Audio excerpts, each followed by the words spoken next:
सदियों से चली आ रही सतभक्ति की ऐसी धारा, ऋषियों, मुनियों, देवताओं और त्रिदेवों ने भी जिसका भेद ना पाया। भक्ति तो सभी करते हैं,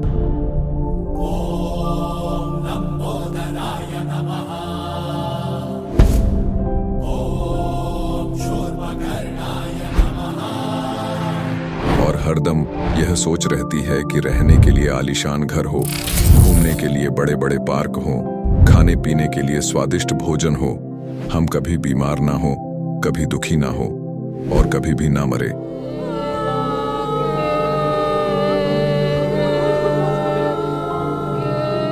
हरदम मौज मस्ती में रहे।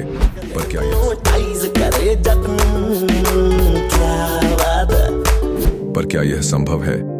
हम सब इतनी भक्ति करते हैं, व्रत करते हैं, श्राद्ध निकालते हैं, कावड़ लेकर आते हैं, बोले बोले, बोले, अरे बोले बोले, बोले। मंदिरों में जाकर मूर्ति पूजा करते हैं,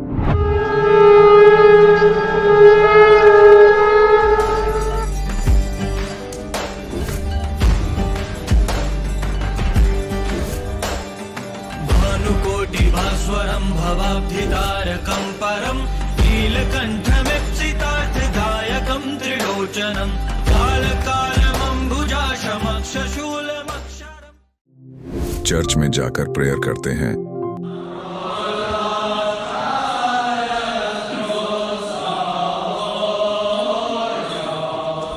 मस्जिद में जाकर नमाज अदा करते हैं,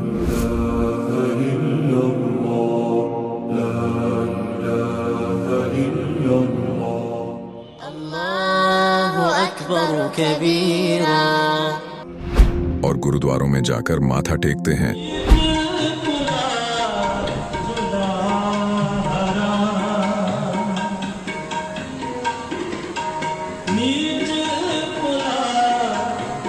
फिर भी दुखी क्यों हैं? लेकिन क्या आप जानते हैं वो कौन सी भक्ति है? वो भक्ति जिसने मीरा को जहर से बचा लिया, ध्रुव और प्रहलाद की रक्षा की, अंधे को आंखें और बहरे को कान दिए, कोढ़ी को काया दी, दुखियों को सुखी जीवन दिया, मरने वाले को जीवन दान दिया और लाइलाज बीमारियों को दूर किया। जब संत रामपाल जी महाराज जी से दीक्षा ले ली थी, उसके बाद जब उनका कुछ विद इन मंथ कैंसर में राहत मिली। जैसे हम लोग परमात्मा का आदेश आया, हम लोग हॉस्पिटल गए और ऑपरेशन कराया। भगत जी 1 रुपया का भी दवाई माता जी को खाना नहीं पड़ा, और जो डॉक्टर कैंसर है बताते थे, वही डॉक्टर के मुख से हमने ये सुना भगत जी कि ये चमत्कार कैसे हो गया। तो हॉस्पिटल में दिखाया तो कैंसर घोषित कर दिया डॉक्टर ने यहाँ। तो फिर इसके इलाज के लिए घूमे, इलाज भी नहीं हुआ, तो फिर घर पे थक के बैठ गए। कैंसर के लिए जिंदल हॉस्पिटल में रहा, उसके बाद सपड़ा हॉस्पिटल में रहा, उसके बाद जयपुर में दिखाया, उसमें कोई इलाज नहीं हुआ। संत रामपाल जी महाराज जी ने चरणामृत प्रसाद दिया और आशीर्वाद दिया और भक्ति ज्ञान दिया, और उसके बाद मैं तंदुरुस्त हूँ। हर दिन में अपना सब कुछ खाता हूँ, मुझे कोई समस्या नहीं। मेरे को बीमारी ये थी सर कि ब्लड ट्यूब में मेरे को एक प्रकार का पस आ गया था और इन्फेक्शन हो गया था। उस इन्फेक्शन को डॉक्टर लोग वो कह रहे थे कि इसमें आपको ऑपरेशन करना पड़ेगा। आश्रम पहुंचने में परमात्मा का नामदान लिया और जो उन्होंने मुझे उपदेश दिया, उस उपदेश देने के बाद उन्होंने आशीर्वाद दिया। आशीर्वाद देने के बाद तत्क्षण में मेरा ये रोग वहीं के वहीं दर्द बिल्कुल ठीक हो गया। भक्ति सभी करते हैं, लेकिन उपरोक्त लाभ सिर्फ सतभक्ति से ही प्राप्त होते हैं। आज भी सतभक्ति करने वाले हजारों लाखों लोगों को शास्त्र अनुसार भक्ति का अद्भुत अनुभव प्राप्त हो रहा है। आइए जानते हैं ऐसे ही लाखों श्रद्धालुओं में से एक सतभक्ति करने वाले इस श्रद्धालु का अनुभव। नमस्कार जी। नमस्कार सर। क्या नाम है जी आपका? राखी धवन। राखी जी, आप कहाँ से हैं? हम उत्तराखंड काशीपुर उधम सिंह नगर से हैं। राखी जी, संत रामपाल जी महाराज से नाम दीक्षा आपने कब ली? संत रामपाल जी महाराज जी से नाम दीक्षा हमने 2014 में ली, 27 अप्रैल में। राखी जी, आपने क्या क्या भक्ति साधनाएं की हैं, कृपया हमारे दर्शकों को बताएं। संत रामपाल जी महाराज जी से नाम दीक्षा लेने से पहले मैं सभी देवी देवताओं की भक्ति करती थी और व्रत भी रखती थी। सर मैंने एक मथुरा में एक संत रहते हैं, स्वामी हरि चैतन्य पुरी जी महाराज, मैंने उनसे भी नाम दीक्षा ले रखी थी। तो फिर आप संत रामपाल जी महाराज जी की शरण में कैसे आईं? संत रामपाल जी महाराज जी की शरण में मेरी दीदी हैं बड़ी हमसे, तो वो मानते थे उनको, तो वो ऐसे ही लेकर गए थे मुझे घूमने के लिए आश्रम में। सतलोक आश्रम बरवाला में गए हम, वहाँ का माहौल देखा, वहाँ के लोग और वहाँ की जो भक्ति बताते हैं। सबसे पहले तो मेरे को ये नहीं पता था कि हाँ परमात्मा कौन है, कैसे मिलता है पूर्ण परमात्मा। जहाँ से मैंने नाम दीक्षा ले रखी थी वो मंत्र देते थे, ओम राम रामाय नमः। तो जब मैं वहाँ गई तो मैंने तो कभी शास्त्र खोल के नहीं देखे थे, तो वहाँ उसमें लिखा था, मतलब गुरु ग्रंथ साहब जी में लिखा है कि सोई गुरु पूरा कहावे, जो 2 अक्षर का भेद बतावे, एक लखावे एक छुड़ावे, तब प्राणी उस घर को जावे। तो मेरे दिमाग में यही रहता था, अरे ये तो वो मंत्र नहीं है जो शास्त्रों में लिखे हैं। बस ये कुछ सवाल थे जो सतलोक आश्रम बरवाला में जाकर मेरे सारे सवालों का जवाब मिल गया मुझे। जब मैं आश्रम में गई वहाँ फिर मैंने संत रामपाल जी महाराज जी से नाम दीक्षा ली। क्या लाभ हुए आपको संत रामपाल जी महाराज से नाम दीक्षा लेने के बाद? हाँ जी सर, मुझे बहुत सारे लाभ प्राप्त हुए हैं। सबसे बड़ा लाभ तो ये हुआ कि मेरा बेटा है 8 साल का, और संत रामपाल जी महाराज जी से नाम दीक्षा लेने के बाद वो आज बिल्कुल स्वस्थ है। उसके हार्ट में प्रॉब्लम थी, उसके हार्ट में छेद था, और संत रामपाल जी महाराज जी से अरदास की हमने। संत रामपाल जी महाराज जी ने बोला कि बेटा भक्ति करो, सद्भक्ति करो, तो वो ठीक हो गया। वो अभी तो 8 साल का है, मेरे साथ आया है। ये है वो बेटा मेरा। नमस्कार जी। नमस्कार। क्या नाम है जी आपका? युवराज धमन। क्या प्रॉब्लम थी आपको? हार्ट में छेद था मेरे। क्या क्या परेशानियां होती थी आपको? हार्ट में प्रॉब्लम रहती थी मेरे। सर ये इसको निमोनिया रहता था बहुत ज़्यादा। मैं सारी रात जागती रहती थी कि मैं तो सोती ही नहीं थी सारी रात, उसके फेस को देखती रहती थी, अभी इसको कुछ हो ना जाए इसको। संत रामपाल जी महाराज जी की इतनी दया हुई कि आज मुझे ऑपरेशन भी नहीं करवाना पड़ा। मेरे घर की आर्थिक स्थिति बहुत ख़राब थी। मैंने अभी किसी और को भी देखा, बच्चे देखे मैंने हार्ट की प्रॉब्लम के, कि उसको मतलब एकदम से सांस फूल जाता है, वो खा पी नहीं सकता, फीवर रहता है हमेशा। और संत रामपाल जी महाराज जी की इतनी दया इस बच्चे पे कि ये बिल्कुल मतलब खेलता है, बिल्कुल भागता इतना है, सबसे ज़्यादा घर में खेलता है, और इसको कभी कोई सांस नहीं चढ़ा, और ये खूब स्वस्थ है आज बिल्कुल संत रामपाल जी महाराज जी की दया से। सर ये कुछ रिपोर्ट्स हैं जो मेरे बेटे की हैं, और इसको हार्ट की प्रॉब्लम थी। आज आप खुद देख सकते हो कि संत रामपाल जी महाराज जी की सद्भक्ति से कितना लाभ मिलता है। एक सद्भक्ति करने से ही मेरा बेटा आज बिल्कुल स्वस्थ है, और मैं लाखों रुपए का खर्चा करती जो आज मेरे को 1 रुपए का भी खर्चा नहीं करना पड़ा। मालिक की इतनी दया हम पर। आप भी देखो, आप खुद देख सकते हो आप कि रिपोर्ट्स कितनी नॉर्मल है। अब वो बेटा मेरा नॉर्मल है और रिपोर्ट्स क्या बोलती हैं। सर मेरा बड़ा बेटा है, वो ऑपरेशन से हुआ था, तो उसके दौरान मुझे एक बीमारी हो गई थी कि मेरे हाथ पैर सुन्न हो जाते थे एकदम से। तो मुझे लगता था कि मैं अभी मर जाऊंगी, बिल्कुल अभी मर जाऊंगी। तो संत रामपाल जी महाराज जी की भक्ति में कुछ मतलब इतना सद्भक्ति है, वो उसको करने से इतना लाभ मिला मुझे। भक्ति करते करते मुझे पता ही नहीं चला कि वो मेरी बीमारी कैसे ठीक हो गई। आज मैं बिल्कुल ठीक हूँ। सर मेरी आर्थिक स्थिति बहुत ख़राब थी, बहुत ज़्यादा ख़राब थी। मतलब बच्चों को पालना भी मुझे ऐसा लगता था कि पता नहीं मेरे बच्चे पलेंगे कैसे। दूसरों के आगे हमेशा भीख मांगनी पड़ती थी मुझे कि हाँ आप मेरी हेल्प कर दो, मुझे कुछ दे दो। मतलब मेरी आर्थिक स्थिति बहुत ख़राब थी। आज संत रामपाल जी महाराज जी की दया से मैं बहुत ठीक हूँ। आज मेरे बच्चे भी बहुत ठीक हैं, सब घर में सब कुछ ठीक है सब। सर मेरा पार्लर है और मेरे हस्बैंड हैं, वो उनका मेडिकल स्टोर है, डॉक्टर हैं वो खुद। आज मालिक की दया है हम पर, सब बहुत ही अच्छे से है। सर आर्थिक स्थिति तो हमारी बहुत ही ठीक हो गई अब तो। मुझे बहुत सारे लाभ प्राप्त हुए हैं संत रामपाल जी महाराज जी से नाम दीक्षा लेने के बाद। राखी जी, संत रामपाल जी महाराज से नाम दीक्षा लेने के बाद आपके साथ बहुत बड़ा चमत्कार हुआ। आज टीवी पर आपको लाखों दर्शक देख रहे हैं, और अगर वो भी अपनी लाइफ में किन्हीं कारणों से परेशान है, दुखी हैं, खास करके महिलाएं, तो उनके लिए आप क्या कहना चाहेंगी? संत रामपाल जी महाराज जी से नाम दीक्षा लें और अपना कल्याण करवाएं। जो नशा करते हैं, इतना और उनके हस्बैंड पीटते हैं इतना, और शराब पी के और मांस खाते हैं इतना। संत रामपाल जी महाराज जी की भक्ति करने से ये सब चीज़ों से मुक्ति मिलती है हमें, जो आज स्वच्छ समाज तैयार कर रहे हैं हमारे गुरु जी। आप भी सद्भक्ति करो और परमात्मा से नाम दीक्षा लो और अपना कल्याण करवाओ। संत रामपाल जी महाराज से नाम दीक्षा कैसे ली जा सकती है? संत रामपाल जी महाराज जी का बहुत सारे चैनलों पे सत्संग आता है, नीचे पट्टी चलती है, उस पर कॉन्टैक्ट नंबर हैं, आप कॉल करके उनसे संपर्क कर सकते हैं। आपको नाम दीक्षा केंद्र का पता बता दिया जाएगा और आप नाम दीक्षा ले सकते हैं। धन्यवाद जी। सत साहिब। अब जगत गुरु तत्वदर्शी संत रामपाल जी महाराज जी के सत्संग के माध्यम से उस अद्वितीय आध्यात्मिक ज्ञान के बारे में जानते हैं, जिसके माध्यम से आप भी प्राप्त कर सकते हैं ऐसे आध्यात्मिक, मानसिक और भौतिक सुख जो अभी तक आपने सिर्फ मीराबाई, ध्रुव, प्रहलाद जैसे कुछ ही भक्तों की जीवन कथा में सुने होंगे। अब सुनिए तत्वदर्शी संत के संग शास्त्र अनुकूल भक्ति सत्संग, ऐसा अद्वितीय आध्यात्मिक ज्ञान जिसका है सर्वधर्मों के पवित्र शास्त्रों में प्रमाण। अब तो ये अपना पार्ट में करने लग गया, कोई फेरी फेरी करके आ जाए, लेकिन पहले ऐसा कंप्लीट था। और बरसाना गांव में अवश्य जाती थी, क्योंकि वहां की राधा लड़की थी। राधा से सिफारिश लुआने जाते हैं, राधे राधे श्याम मिला दे, हुआ ना राधे और ना श्याम, देख बकवाद हमारी। और जब राधे श्याम तो मिलने आया करती, गांव वाले उसने नो क्या करते हैं, गुंडी लड़की है, एक गैर पुरुष के पास जाती है, अरे बूढ़ा ना राधे ना कृष्ण, ये उसने पूजन लाएंगे।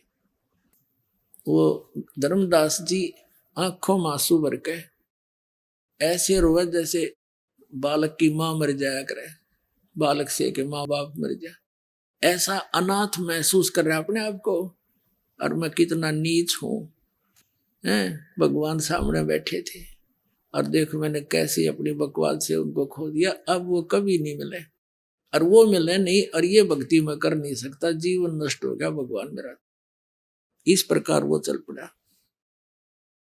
तावा रोवत धर्मनी नागर, कहाँ गए मेरे सुख के सागर, अधिक वियोग हुआ हमसे ती, जैसे निर्धन की लुट जा खेती। अब धर्मदास जी कह रहे हैं कि भगवान मेरे साथ ऐसी व्यवस्था बन गई जैसे किसी गरीब किसान की, और पकी पकाई खेती ने कोई लूट ले जा मेरा। अब वो कंगाल बालक भूखे मरते दिखे, इतना दुख है मुझे। तावा लीन बहे निर्वाणी, मग्न रूप साहेब सैलानी। जब परमात्मा अंतर ध्यान हो गए, तावा रोवत धर्मनी नागर, कहाँ गए मेरे सुख के सागर, अधिक वियोग हुआ हमसे ती, जैसे निर्धन की लुट जा खेती। कल्प करे और मन में रोवे, दसों दिशा को वो मग जोवे।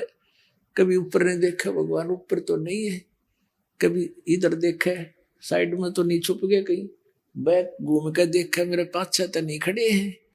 कहते हैं कल्प करे और मन में रोवे, दसों दिशा को वो मग जोवे। दसों दिशा में देखा भगवान, कितने दिख जा किसी प्रकार। हम जाने तुम देह स्वरूपा, हमारी बुद्धि अंधगर कूपा।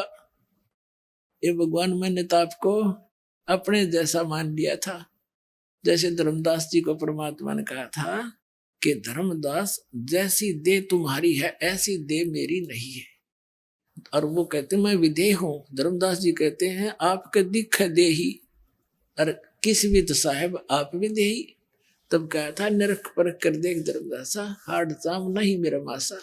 ने बोला देख पकड़ के मेरे हाथ में, तेरे जैसा शरीर नहीं है। हम कितने अंधे हो गए, हमने भगवान निराकार मान रखा, परमात्मा साकार, इसलिए हमारी बुद्धि कैच ना कर पाई कि तो साधु संत होंगे, भगवान तो निराकार है। तो भगवान ने सारे प्रमाण दिए। जब धर्मदास का विश्वास जब दृढ़ हुआ, जब आंखों सतलोक में देख लिया, हम जाने तुम देह स्वरूपा, हमारी बुद्धि अंधगर कूपा। हमारी बुद्धि तो झेरा कुआ हो गया भगवान, अंधेरा कुआ। हम कैसे समझा आपको, हमने तो आपको अपने जैसे देह जैसा व्यक्ति मान लिया था। हम तो मानुष रूप तुम जाण्या, सुन सतगुरु का किया पियाना। मैंने तो आपको अपने जैसे मनुष्य जैसे शरीर धारी मान लिया था। हे परमात्मा कहाँ से ले गए, एक बार बता तो दो, मैं वहीं आ जाऊंगा। बेग मिलो कर हूं अपघाता, मैं ना जीवूं सुनो विधाता। या तो जल्दी से मिल जाओ, ना आत्महत्या करूंगा। ए विधाता अब मैं जी नहीं सकता। वो साधना तो करने की नहीं, ये भगवान जिनको मैं भगवान मानने बैठा थे भगवान नहीं, लेकिन मेरी ही बकवाद ने आपको दूर कर दिया दाता। कहते हैं बेग मिलो कर हूं अपघाता, मैं ना जीवूं सुनो विधाता। अगम ज्ञान कुछ मोहे सुनाया, मैं जीवूं नहीं अवगत राया। आपने ऐसा अगम ज्ञान, बहुत ऊंचा ज्ञान सुना दिया, अब मैं उसके बिना रह नहीं सकता। तुम सतगुरु अवगत अधिकारी, मैं ना जाना लीला थारी। आप तो परमात्मा हो दाता, मैं आपकी लीला को समझ नहीं सका। तुम अवगत अविनाशी साई, फिर मोको कब मिलो गुसाई।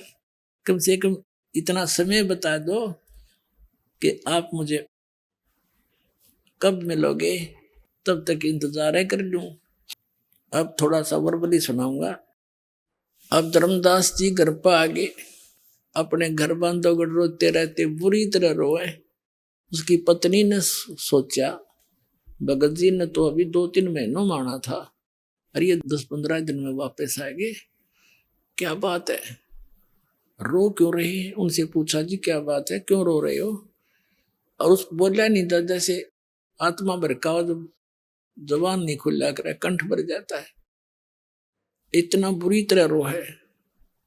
काफी देर अपनी मकान में कमरे में आके मुंदा गिर के, नुकती मुंह के बड़ गिर के, नो रो जैसे बालक बिलख्या करे।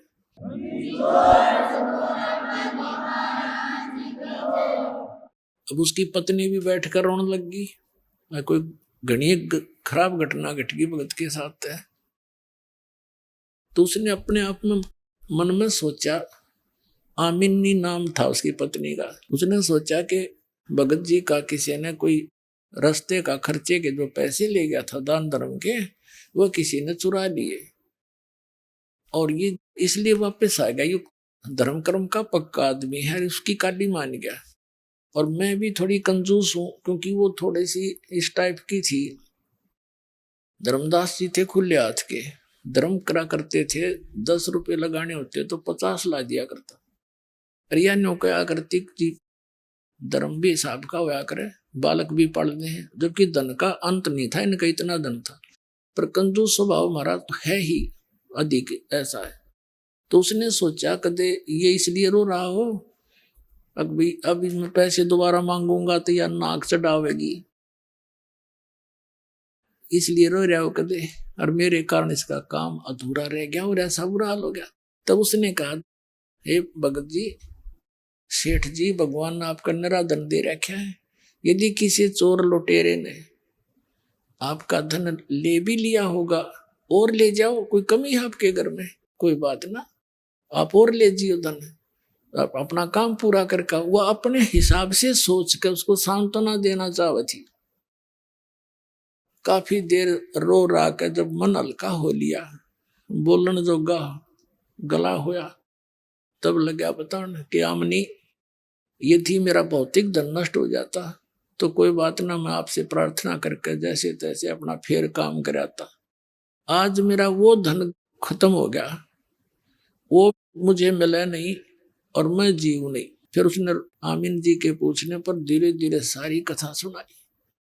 तब आमिनी जी कहने लगी, आप बिजनेसमैन होके, बनिए होके और सौदा चूक गए।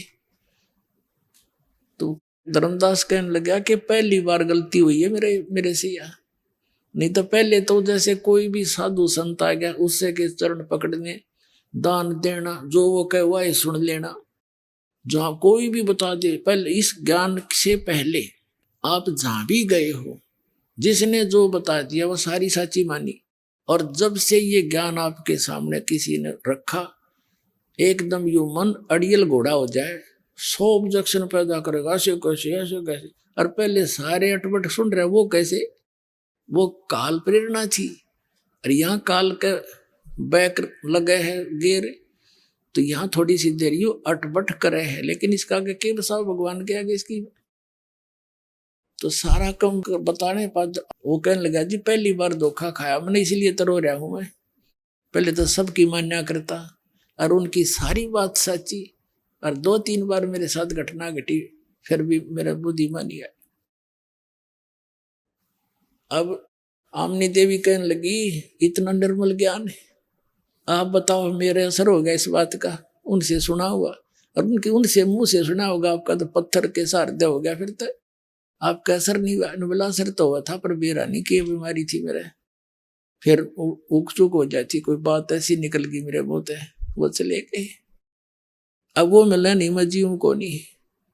आमनी देवी बोली देख रामकृष्ण कुंड से अपने रिश्तेदार थे, इनकी कथा सुनी, इनकी महिमा सुनी थी, तो इनको पूजा थे, और जब भगवान मिलन लग रहे, सारी बात साची, सब गीता में साची, बताओ आप पुराणों की सारी कहानी। कहने का भाव ये है, 6 महीने बीत गए, धर्मदास सुबह बैठ जा, ना कोई काम काज करे, सुबह बैठ जा अपने घर से बाहर अपने दरवाजे पे, गली में झांके नु देखे महात्मा आगे, कभी बाहर बनी में घूमने चला जा कि साधु संत का जिक्र सुने, वहां पहुंच जावे। एक संत आ गया, बाहर बैठ गया गांव से बाहर, उसका बहुत चर्चा हुई, बड़े पहुंचे हुए महात्मा आ रहे हैं, नगर के लोग जान लगे। धर्मदास भी चला गया, कहते महाराज जी आ गए हो भगवान। अब वहां जाकर साधु से प्रश्न किया कि महाराज जी ब्रह्मा विष्णु महेश के माता पिता कौन है? अब वो कहने लगा नहीं, ये तो अजरो अमर है, ये तो अजन्मा है, इनके कोई माता पिता नहीं है, ये है वो है। धर्मदास जी ने प्रश्न तो इसलिए किया था, हो सकता भेष बदल कार्य हो तो उस ज्ञान से पता लग जाएगा। तो लगा जब वो पुरानी बकवाद करने, उठ कर चाल पड़ा, बोला है रोंग नंबर हो गया था, वो को नहीं, वो संत नहीं है, वो तो ये ज्ञान बोल रहे नहीं। इस प्रकार उसके 6 महीने रोते रोते पतला सा हो गया, सूख के। आमनी ने सोचा यू मरेगा, बताइयो बहुत बुढ़ी बड़ी भगवान मारे गेलते हैं। परमात्मा ने प्रेरणा दी आमनी देवी में। उसने पूछा अपने पति से, धर्मदास जी से, कि भगत जी कोई वार्ता हुई हो, कोई कारण बताया हो, कहाँ मिलते हैं, कहाँ रहते हैं, कैसे मिलेंगे वो? आपकी हालत मेरे से देखी नहीं जाती। तब धर्मदास को याद आया कि भगवान ये कहते हैं जहां भी कोई धर्म भंडारे धार्मिक यज्ञ मेरे नाम से होते हैं वहां मैं अवश्य पहुंचता हूं धर्मदास। ना तो यू काल इन अच्छे कर्म न होने को नहीं दे, कहीं पर भी आग लगवा दे, ये सर नालायक है, क्योंकि ये तो चाहता है ये भक्तिहीन हो जा, और मैं वहां पहुंच जाता हूँ। जैसे आपने ऋग्वेद के अंदर देखा कि वो भगवान हमारे धार्मिक युगों में बिजली जैसी गति से एक क्षण में वहां पहुंच जाता है। और स्वयं सुख संवेद में परमात्मा कहते हैं जहां जन की महिमा सुनु ताम गौन करंत, और वो तो नगर अमान है जहां मेरे प्यारे संत। आमनी ने कहा फिर तू एक धर्म यज्ञ कर ले और सारा बुनियादी करवा दे, सब जगह संदेशे भिजवा दे साधु संतों के पास। आमनी ने एक दिन का कहा, हमने 3 दिन का रख दिया भंडारा। 3 दिन के लिए धर्म यज्ञ शुरू करवा दी और सब जगह दूर दूर संदेशे भिजवा दिए। निश्चित समय को साधु संत आने लगे, भोजन खा और चले जा। और धर्मदास ने देखे सबको ध्यान से, शाम होगी पहले दिन, वैसा मायूस फिर हो गया। सुबह फिर उमंग जागी कि आज तो हो सकता आ जावे। दूसरे दिन भी नहीं आए, सारी रात बैठ के काटी, रो आँखों में पानी पड़े। अगले दिन सारा सुबह भंडारा कर दिया, नहीं दिखे। आफ्टरनून होगी, दोपहर के बाद मन में फाइनल फैसला कर लिया, यदि परमात्मा आज नहीं आए तो आपका दास संसार में नहीं रहेगा, ये रोज का संकट मेरे पे झेला नहीं जाएगा, ये भंडारा खत्म होते ही आत्महत्या करूंगा। बस फाइनल कर लिया उसने। वो तो अंतर्यामी है, अकाल ही विनाश करावेगा। अब थोड़े से भक्त रह रहे थे, नो बाहर बाहर गली में अलग सा स्थान था उसका, एक बहुत सुंदर, उसमें बाग बोग सा था, वहां भंडारा कर रखा था। एक कदम का पेड़ था वहां पर, वहां से 100 फुट की दूरी पर जहां वो भंडारा उसका चल रहा था, उस कदम के पेड़ के नीचे परमात्मा उसी जिंदा वाले महात्मा का रूप बना के विराजमान हो गए। धर्मदास जी देख रहा था, इधर उधर दृष्टि गई कि वो कौन बैठा है। जाकर देखा, ओए होए होए, ऐसे चपट गए जैसे माँ का बालक चपट जाया करे, कदे का छोड़ जा मनया।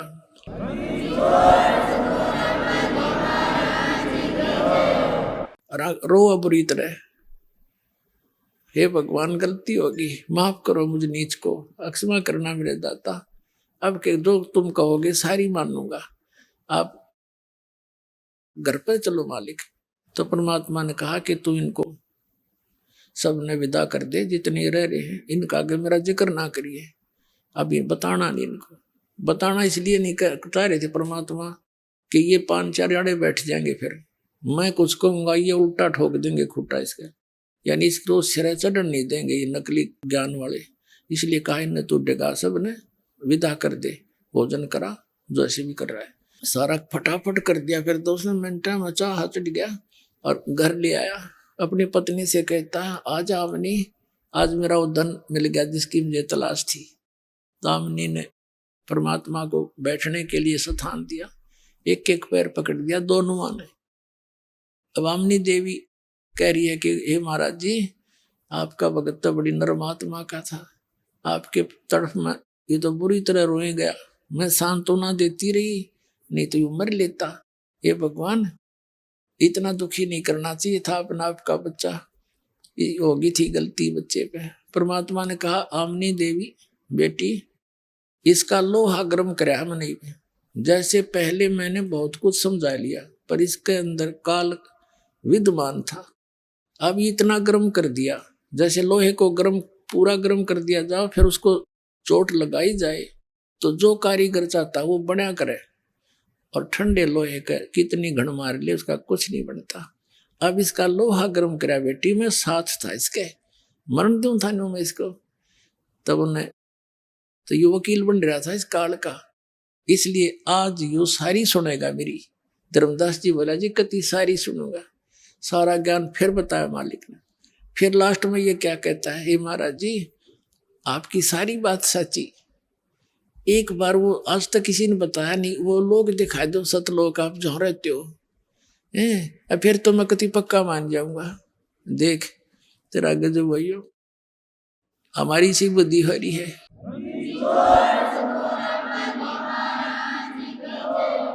अब परमात्मा ने देख लिया ये तो वहीं फेर खड़ा है, बता इसका क्या करूं। ने बोला चल बेटा सतलोक चलते हैं।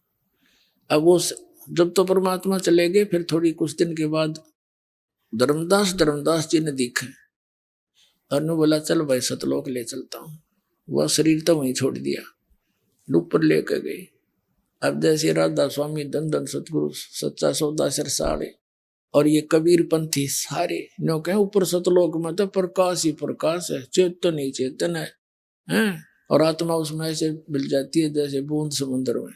एक आधा चतुर प्राणी मधु परमहंस जैसा जम्मू वाला कबीर पंथी नकली, यो इसने थोड़ी चतुरता दिखा रखी है कि वहां प्रकाश ही प्रकाश ऐसा ही है, वही सतलोक है, प्रकाश ही वही अमरलोक है, वही सार शब्द है, वही सतपुरुष है। और उसमें जीव आत्मा जैसे डॉट सी घूमा कर ना, बिंदु से घूमा उसके अंदर, जैसे मछली उस पानी में ये अकल थी इनकी। धर्मदास जी को वहां लेकर गए कबीर सागर के अंदर। अब इतना समय नहीं है, फिर कभी दिखाएंगे। ज्ञान प्रकाश एक चैप्टर है, ज्ञान प्रकाश, उसके अंदर 57 पृष्ठ से लेकर 59 पृष्ठ तक, वैसे तो 42 से शुरू हो जाता है पूरा प्रकरण उनका, लेकिन इसमें काफी हमारा मतलब हल हो जाता है। जब परमात्मा लेकर गए जिंदा महात्मा के रूप में नीचे से उसको साथ में, और सतलोक में जब प्रवेश किया, वहां परमात्मा का जो निज स्थान है, जहाँ राजा की तरह विराजमान होते हैं, उस गेट के ऊपर एक गेट कीपर था, द्वारपाल था। उससे कहा, परमात्मा ने संकेत कर दिया, बोलिए ना, और कहा कि इसको भाई हंस है नीचे से, इसको भगवान के दर्शन करा के लाओ। अब उस द्वारपाल ने और दूसरों को बुला, कहा भाई भगत आए हैं, इनको भगवान के दर्शन करा के लाओ।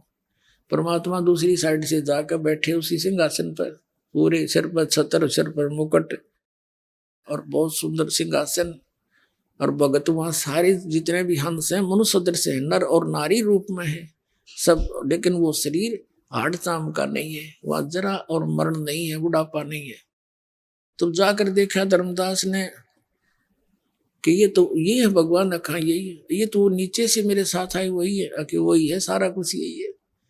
जब धर्मदास रोया, बोलो सतगुरुदेव।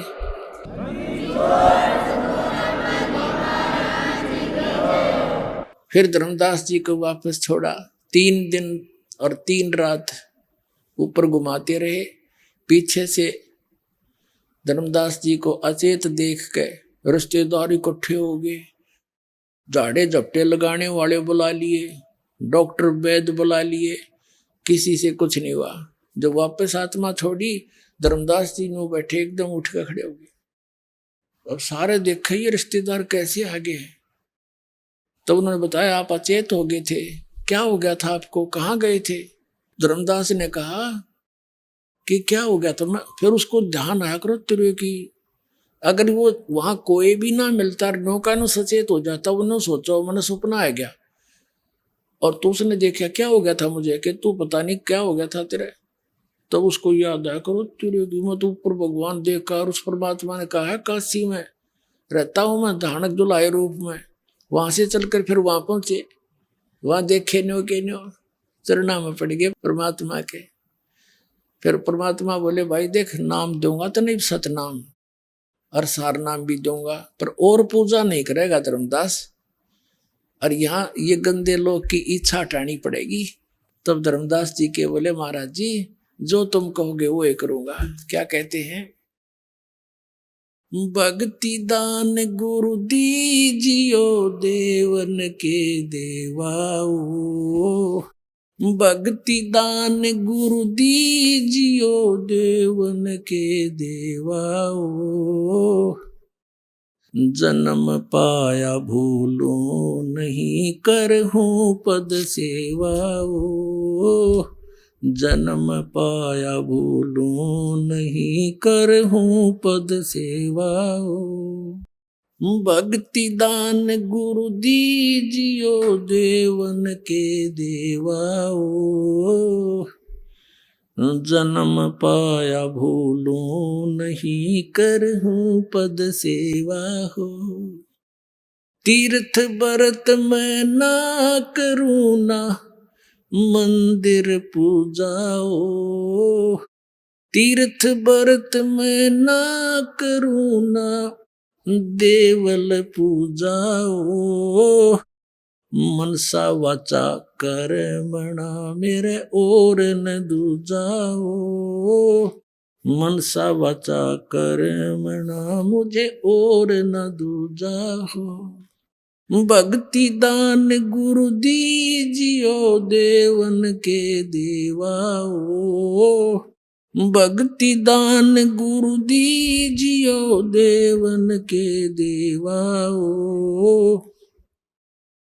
जन्म पाया भूलो नहीं करहूं पद सेवा हो, जन्म पाया भूलो नहीं करहूं पद सेवा हो, अष्ट सिद्धि और 9 निधि और बैकुंठ का वासाओ, अष्ट सिद्धि और 9 निधि बैकुंठ का वासा हो, सो मैं तुमसे ना मांगता सब थोथरी आशा हो, भक्ति दान गुरु दीजियो देवन के देवाओ, भक्ति दान गुरु दीजियो देवन के देवाओ, जन्म पाया भूलो नहीं करहूं पद सेवा हो,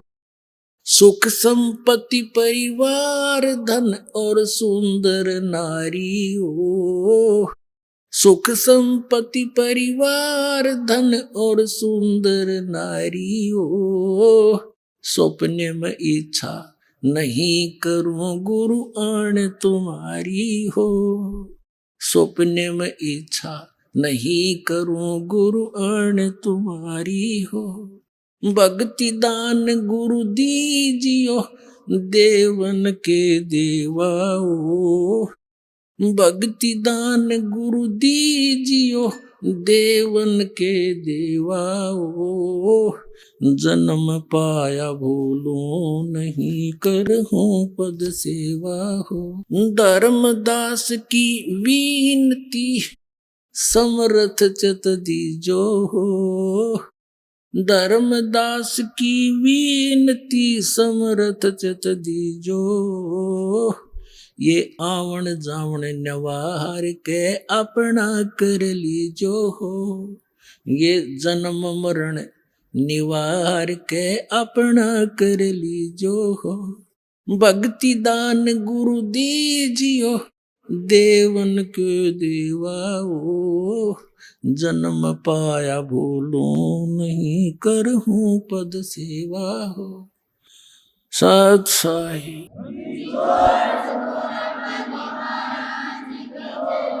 तो पुण्यात्मा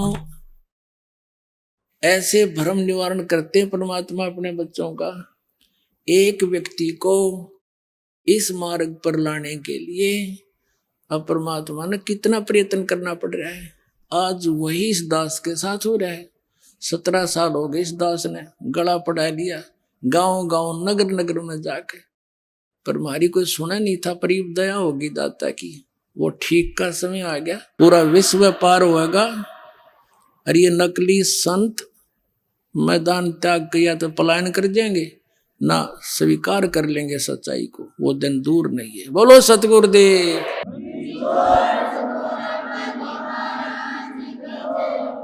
परम पिता परमात्मा सर्व सृष्टि रचनहार कबीर देव अल्लाहु अकबर कबीर परमेश्वर,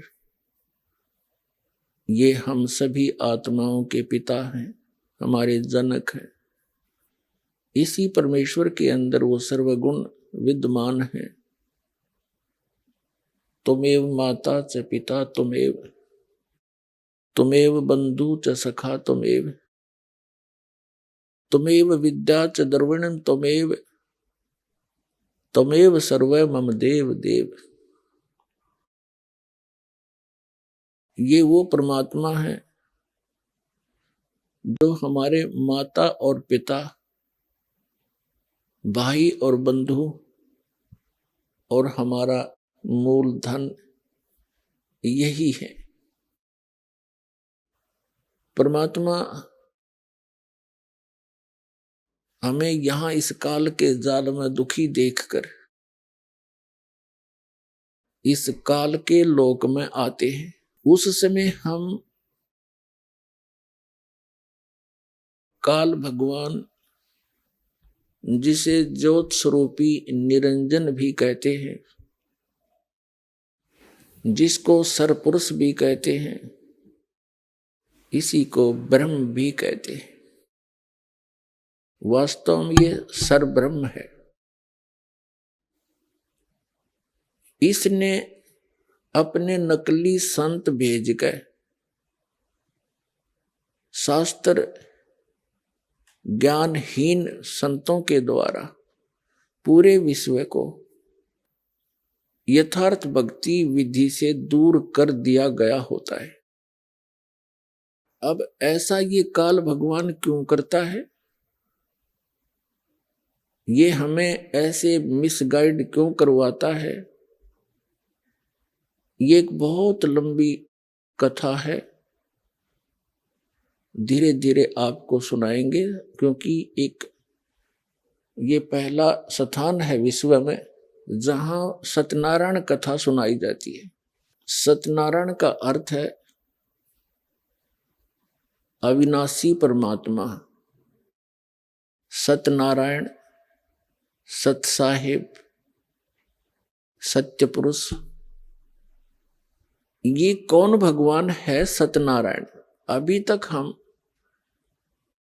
जो भी कथा अपने धर्म गुरुओं से सुना करते थे वो श्री विष्णु जी को सत्यनारायण कह करके हमें उस सत्यनारायण की कथा सुनाया करते थे। सत्यनारायण का अर्थ होता अविनाशी परमात्मा, और श्री विष्णु जी तो नासवान है, ये सत्यनारायण नहीं है। इन्हीं की जीवनी में लिखा है, श्रीमद् देवी भागवत, गीता प्रेस गोरखपुर से प्रकाशित श्री देवी पुराण में 123 पृष्ठ पर लिखा है, श्री विष्णु जी स्वयं स्वीकार करते हैं कि हमारा तो आविर्भाव माने जन्म और तिरोभाव माने मृत्यु हुआ करता है।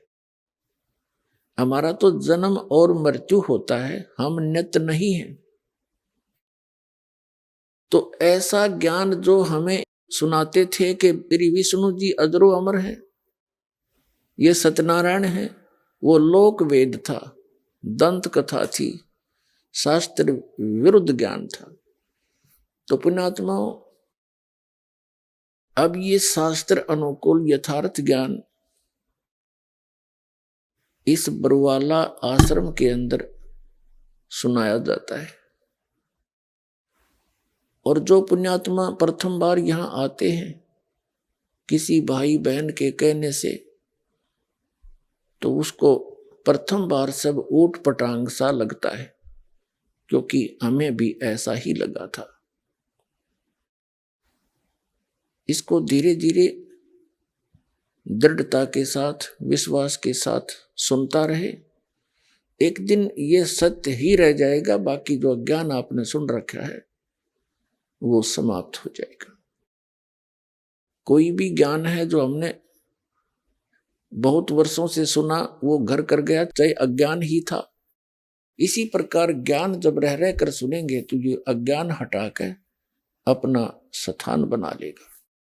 इसके लिए अधिक सत्संग सुनना आपको पड़ेगा। उसके लिए आप यहाँ भी आए, यहाँ नहीं आ सके उस समय यहाँ से आप DVD ले जाएं, CD ले जाएं, पुस्तक ले जाएं, स्वाध्याय करो, सत्संग सुनते रहना। फिर एक दिन आपके हृदय में एक विशेष रोशनी होगी, प्रकाश होगा इस तत्व ज्ञान का। फिर आपके समक्ष आपको ऐसा महसूस होगा जैसे कबीर साहब कहते हैं, तारा मंडल बैठ कर ये चांद बड़ाई खावे, उदय भया जब सूरज का स्यों तारों छुप जावे। जिनको तुम सत्यनारायण माना करते थे आप जी, और जिनकी पूजा किया करते थे मोक्षदायक जानकर, आपको फिर इस तत्व ज्ञान की रोशनी में ऐसा हो जाएगा जैसे सूर्य उदय होने के बाद चांद और सितारे ओझल हो जाते हैं, और रात्रि के समय वही टिमटिमाते सुंदर लग रहे थे।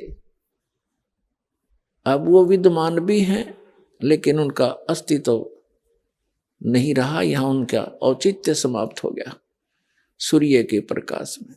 तो परमात्मा कबीर जी द्वारा दिया गया ये यथार्थ ज्ञान, ये अध्यात्म का सूर्य समझो, और जो अन्य ज्ञान आपने सुने थे, वेद ज्ञान को चांद समझो, अन्य जो पुराण वगैरह या अन्य उपनिषद वगैरह उनको सितारे समझो, और कबीर परमात्मा के ज्ञान को सूर्य समझो। अब कुछ दिनों में ही आप देखेंगे विश्व में पूरा विश्व परमात्मा के इस ज्ञान से परिचित होकर हाथ मला करेगा, दांतों तले उंगली दबाएगा कि सचमुच ये कैसा मजाक हमारे साथ हो रहा था। अभी तक तो आप जी ने इस मनुष्य जीवन की कीमत का ज्ञान नहीं। जब आपको इस मनुष्य जीवन की वैल्यू का पता लगेगा तब और घना पश्चाताप बनेगा। क्योंकि मनुष्य जीवन प्राप्त किस लिए हुआ? 84 लाख प्रकार के शरीरधारी प्राणी हैं।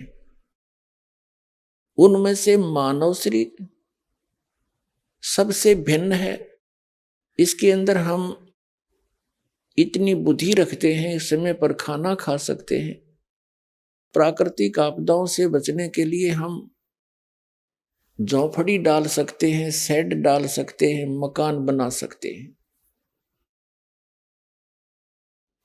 तो इसके साथ साथ हम इस मनुष्य जीवन से परमात्मा की भक्ति भी कर सकते हैं, जो अनिवार्य है। इस मनुष्य जीवन का उद्देश्य ही ये है कि आपने सत्य भक्ति करके इस बार बार के इस झमेले को समाप्त करवाना है। यो जन्म मरण का दुख असंख्य जन्मों से आप झेल रहे हो। तो कबीर परमात्मा ये हमारे पिता हैं, ये हमारे माता हैं।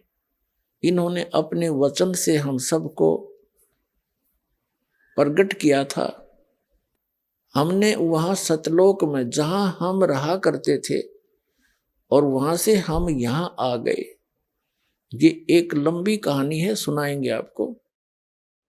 तो वहां हम सतलोक में रहते थे, हमें कोई दुख नहीं था, ना हमारी मृत्यु होती थी और ना वृद्ध अवस्था थी, ना कोई परिवार का सदस्य मरता था।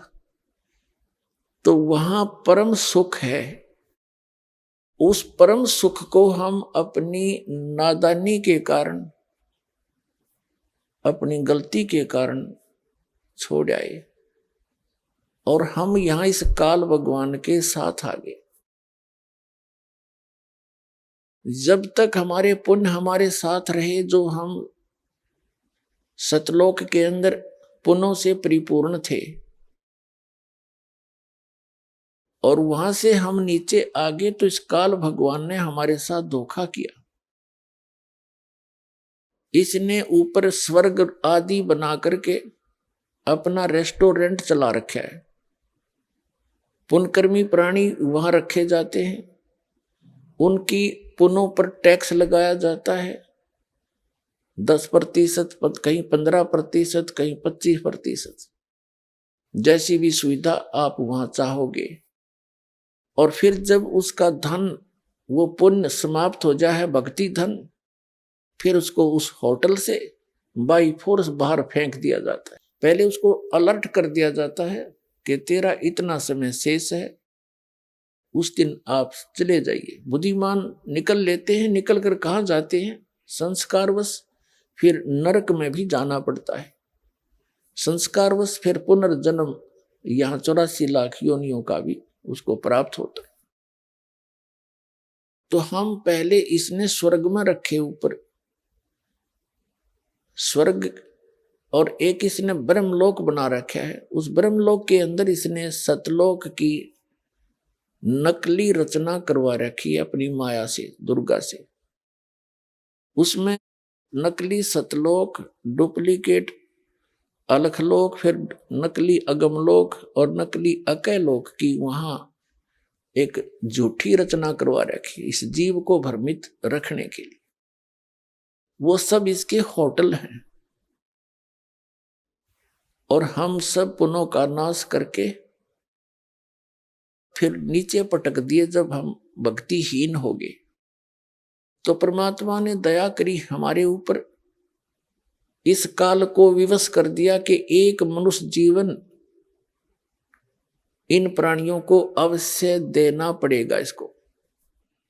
ऐसा इसकी मजबूरी बना रखी है। वो कभी बताएंगे, अब डिटेल मैं नहीं बता पाऊंगा, इस समय सत्संग किसी और विषय पर है। तो दया करी परमात्मा ने। अभी आपने सुने जगत गुरु तत्वदर्शी संत रामपाल जी महाराज के मंगलमय सत्संग प्रवचन। आइए अब सुनते हैं उन भक्तों के अनुभव जिन्होंने संत रामपाल जी महाराज के प्रमाणित ज्ञान से प्रभावित होकर नाम दीक्षा लेकर अनेकों लाभ प्राप्त किए। बहन जी नमस्कार। नमस्कार जी। क्या नाम है आपका? माया देवी। कहाँ से आए आप? लुधियाना पंजाब से। संत रामपाल जी महाराज जी से नाम दीक्षा लेने से पहले आप क्या भक्ति साधना करते थे? जो हिंदू परिवार में सभी देवी देवताओं की भक्ति करते हैं वही भक्ति हम करते थे। तो जब आप हिंदू धर्म में प्रचलित सभी प्रकार की पूजाएं कर रहे थे तो फिर आप संत रामपाल जी महाराज जी की शरण में क्यों आए? भगत जी संत रामपाल महाराज शरण के ऐसे गए कि सबसे पहले मेरे भाई ने नाम ले रखा था। जैसे अपने मड़ी पूजना है, पीर बाबा के जाना है, तो मेरा भाई ये समझाता रहता था ये इनमें कुछ नहीं रखा है। तो इन बातों का हमको समझ आती नहीं थी। तो मेरा भाई जी बोले कि संत रामपाल महाराज जी का साधना टीवी पे सत्संग आता है 7:40 से 8:40 तक, उनको आप सुनिए ध्यान से। तो मैं सुनती थी पर मेरे को समझ नहीं आता था। इस ज्ञान के बारे में किसी को पहले समझ आता नहीं, धीरे धीरे ही आता है। तो जब समझ आने लग गया तो मेरे भाई जी इनको बोलते थे, मेरे पति जी को, आप हमारे साथ चलना बरवाले में, हरियाणा में।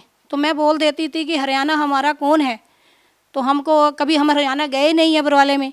तो मेरे भाई तो बस ऐसे ही करता रहा। तो उन्होंने एक दिन फिर अपनी सलाह बनाई तो वो मेरा भाई खुद ही चला गया तो बस में चला गया। तो उन्होंने नाम दीक्षा ली। वो आते ही फ़ोन करने लग गया, अभी ऐसे ऐसे कर। उन्हें सबको बुलाया घर में, हमको भी समझाने लगे। तो मेरे पति ने फिर नाम दीक्षा लेने का विचार बनाया तो वो मेरे भाई के साथ चले गए। भाई के बाद जाने के बाद वो घर पे आए तो हमको 1 महीने के बाद वो हमको लेके गए साथ में। तो मैंने वहाँ जाके देखा है कि बहुत अच्छा लगा संत रामपाल महाराज के बरवाले में जाके। मैंने ये देखा था कि मैं पहले देखूंगी जाके वे कैसा माहौल है, वहाँ कैसा लगता है देखने में, पर वहाँ तो जाके बहुत शांति आती है। तो हमने कोई ऊन पटाक भी नहीं किया, कोई मना भी नहीं किया। तो नाम दीक्षा ले ली मैंने और मेरी बेटी ने और मेरे बेटे ने। हम तीनों ने नाम दीक्षा वहाँ 18 फरवरी 2013 को नाम दीक्षा ली। बहन जी जो भी संत रामपाल जी महाराज जी से नाम दीक्षा लेता है उनको कोई ना कोई लाभ जरूर होते हैं, चाहे वो शारीरिक हो, आध्यात्मिक हो, भौतिक हो। आपको संत रामपाल जी महाराज जी से नाम दीक्षा लेने के बाद क्या लाभ मिले? मेरे को संत रामपाल महाराज जी के नाम दीक्षा लेने में बहुत से लाभ हुए। जैसे भगत जी मेरी ब्रेस्ट कैंसर की बीमारी ठीक हुई है संत रामपाल महाराज जी के नाम दीक्षा लेने से, उनकी भक्ति करने से।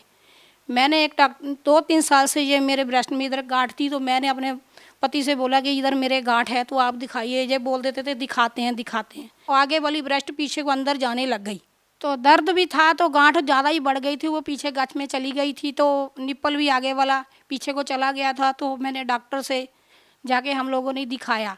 तो मेरे पति जी साथ में गए तो उन्होंने रिपोर्ट कहा कि इनकी बाजू खड़ जाएगी अगर आप इनका ट्रीटमेंट नहीं कराओगे। तो मैंने घर आके बोला कि मेरे गुरुजी तो संत रामपाल महाराज जी जोड़ते हैं, तोड़ते नहीं हैं, कैंसर हो चाहे कैंसर का बाप क्यों ना हो। तो डॉक्टर के कहने पे पर्ची लिखवा के तो मैंने वो घर पे रख ली। उसकी मर्जी के, अपनी मर्जी के बाद भी 2-3 महीने के बाद वो मैंने रिपोर्ट अपनी दोबारा फिर जाके उनसे लिखवाई।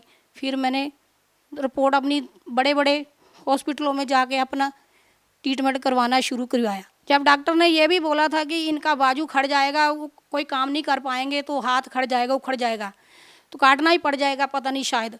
तो मैंने संत रामपाल महाराज जी को याद कर रहे थे हम लोग। तो ऑपरेशन भी उन्होंने बताया था। तो हम उनकी बात सुन के रिपोर्ट घर में आ गए। तो घर में आके मेरे पति तो खूब रोने लगे। तो मैंने गुरुजी के आके संत रामपाल महाराज जी के आके दंडवत प्रणाम किया।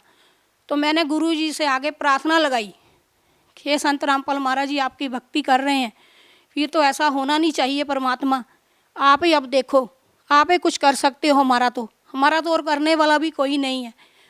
तो भगत जी मैंने तो फिर रोना तो जो शुरू किया मैंने आगे प्रार्थना भी कराई। तो संत रामपाल महाराज जी का संदेश ऊपर से आया है कि बेटे भक्ति करो, मालिक दया करेंगे, भक्ति जरूर करते रहना, विश्वास रखना मेरे बच्चों। तो हमने संत रामपाल महाराज जी पे इतना विश्वास रखा कि मैं जो भी कोई रिपोर्ट करा के लाती थी तो मैं संत रामपाल महाराज जी के आगे रख देती थी कि आप ही दाता मेरा ट्रीटमेंट करोगे, डॉक्टर नहीं कर सकते इसको, तो जो कुछ करोगे आप ऑपरेट कराओ, कुछ भी करो, मालिक आपने अपना जैसा हमको बनाया है। हे मेरे परमात्मा, मैं आपकी महिमा का बगान नहीं कर सकती हूँ बंदीशोर जी, जो अपना जैसा हमको बनाया है। तो जो दुख मेरे पर आया है वो आप पर आया है, मेरे पर नहीं है। मैंने तो यहाँ तक भी बोल दिया कि मैं अपना ट्रीटमेंट नहीं कराऊंगी। कोई मेरे को बोलता था ऐसे कराओ वो कराओ ये, तो मैं बोल देती थी मेरे संत रामपाल महाराज मेरे गुरु जी हैं मेरे साथ, वो करेंगे सब कुछ, डॉक्टर क्या करके देंगे मेरा। तो ऐसे करके मैं अपने भगत जी को देखती थी। तो मैं इनको बोलती थी आप रोना नहीं, बहुत बड़े गुरु की शरण में हैं हम, वो हमको कुछ नहीं होने देंगे, हमारे परमात्मा है बंदीछोड़ सतगुरु रामपाल महाराज जी। संत रामपाल महाराज की दया से आज मेरा ब्रेस्ट कैंसर बिल्कुल ठीक है और मेरी रिपोर्ट भी ओके आई है। डॉक्टरों ने तो मेरे को जवाब ही दे दिया था कि बोलते ये बाजू भी उखड़ सकती है, ये भी करना पड़ता है, कि कोई भी डॉक्टर अपनी जिम्मेवारी पर कोई वो रिस्क नहीं लेते हैं। तो मेरे को विश्वास अपने संत रामपाल महाराज भी था, तो मेरा उनसे देखो भक्ति करने से सब कुछ, उनकी भक्ति और मंत्र जाप करने से सब कुछ, ये मेरा कैंसर जैसी बीमारी बिल्कुल ही गायब हो गई है। ये मैं आपके सामने रिपोर्ट लेके भी खड़ी हूँ, आप चाहे तो देख भी सकते हो। आप देख सकते हो कि ये मेरी रिपोर्ट कैंसर की है। मोहनदई शेरपुरे चौक में अस्पताल है, वहाँ की रिपोर्ट है। ये मेरी ठीक होने की रिपोर्ट है, आप देख सकते हैं आपके सामने है। जी, और क्या लाभ मिले आपको? देखो भगत जी, सर जी, जब मैं कीमोथेरेपी लगाती थी ना, तो मैंने रोहतक भंडारे में, जब मेरे को कीमोथेरेपी लगी तो मैं रोहतक भंडारे में जाके इतनी दूर सफ़र करके आई हूँ, पर मेरे को कीमोथेरेपी का कोई पता नहीं लगता था। वैसे तो आम में जो कीमोथेरेपी लगती है तो कई लोग तो बिस्तर पर से नहीं उठते हैं, तो मैं चलती फिरती रहती थी। 3 मंजिल पे मेरा घर है, मैं उतरती चढ़ती रहती थी। सब मेरे को देखते थे कि ये कैसे उतरती चढ़ती है, इनका ट्रीटमेंट भी चलता है। तो डॉक्टरों ने बोला था इनको बेड रेस्ट कराना, ये वो करना है, तो पर नहीं, मैं संत रामपाल महाराज जी की दया से, मेरा घर 3री मंजिल पे है। देखो मैं घूमती फिरती रहती थी, मेरे आस पड़ोस में भी मेरे को सब देखते रहते थे कि इनका देखो ट्रीटमेंट भी चल रहा था, तो ये फिर भी अपना घूम फिर रही है। तो ये सब कुछ संत रामपाल महाराज की दया से ही सब कुछ होता है। मैं सत्संग भी सुनने चली जाती थी। आप देख सकते हो जो कैंसर से पीड़ित हो बंदा कैसे इधर उधर घूम नहीं सकता, वो अपनी बीमारी से इतना पीड़ित रहता है, पर नहीं, मैं संत रामपाल महाराज जी की दया से घूमती फिरती रहती। ये उनकी दया से ही 3री मंजिल पर चढ़ना उतरना, देखो ये कितना वो लगता है बंदे को, कैंसर वाले बंदे को, वो तो वैसे नहीं उठता है बिस्तर से। तो मैं संत रामपाल महाराज की दया से ही उतरती चढ़ती रहती थी, उनका नाम जाप करती रहती थी, अपने घर का सारा काम भी करती थी। और मैंने किसी का सहारा नहीं, संत रामपाल महाराज का सहारा लिया। और मैंने किसी को याद भी नहीं किया, अपने बहन भाई को या किसी को बुलाना है तो मैंने कहा था मेरे गुरु जी मेरा साथ दे रहे हैं संत रामपाल महाराज जी, तो मेरे को किसी का नहीं, मुझे संत रामपाल महाराज जी का साथ चाहिए। तो आज गुरु संत रामपाल महाराज की दया से मेरी कैंसर जैसी बीमारी बिल्कुल ठीक है, रिपोर्ट एकदम ओके आई है। बहन जी, साइंस का युग है, पढ़े लिखे लोगों का इस बात पे विश्वास करना कि एक संत के आशीर्वाद से या किसी मंत्रों के जाप से कैंसर जैसी भयानक बीमारी का ठीक होना, उनको इस बात पे विश्वास नहीं होता। तो बहन जी, आप उन लोगों को कैसे समझा पाएंगे? मेरी उन लोगों से प्रार्थना है जो विश्वास नहीं करते हैं। मैं जीता जाता उदाहरण सामने खड़ी हूँ, मेरी रिपोर्ट भी देखी है। अगर नहीं विश्वास आता है तो शेरपुरे मोहनदई हॉस्पिटल में भी जाके आप पता कर सकते हैं, वो तो लुधियाना में बहुत मशहूर है, कैंसर वाला ही है वो। तो आप उनसे देखिए और मैं पूछ लीजिए जाके। मैं आपके सामने खड़ी हूँ संत रामपाल महाराज की शरण से। संत रामपाल महाराज की शरण में जाने से देखो, उनकी भक्ति करने से मेरे ये कैंसर जैसी बीमारी बिल्कुल ठीक है, और रिपोर्ट भी देखो ओके आई है संत रामपाल महाराज की दया से। तो मैं कहना चाहती हूँ कि आप भी संत रामपाल महाराज की शरण में जाइए। और भी जो लोग मेरी तरह गंभीर बीमारी से पीड़ित है, या कैंसर या जो और किसी बीमारी से लगा लो, तो मेरा उनसे यही अनुभव हाथ जोड़ के कि आप संत रामपाल महाराज की शरण में एक बार आइए, उनकी भक्ति कीजिए। तो भक्ति करने के बाद आपको पता लग जाएगा, आपको विश्वास खुद हो जाएगा कि संत रामपाल महाराज जी पूर्ण परमात्मा धरती पर आए हुए, आपकी बीमारी भी ठीक होगी और आपका मोक्ष भी ठीक होगा। आप भगत समाज को क्या संदेश देना चाहते हैं? मेरी यही प्रार्थना है कि आप भी जैसे पीड़ित हो कैंसर से या और कोई बीमारी से, तो आप संत रामपाल महाराज जी की शरण में जाइए और अपना कल्याण कराइए। मेरी सबसे यही प्रार्थना है जी। बहुत बहुत धन्यवाद। सत साई भगत।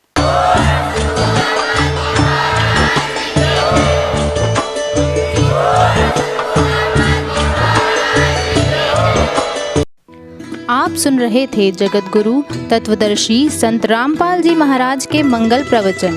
अधिक जानकारी के लिए संपर्क करें।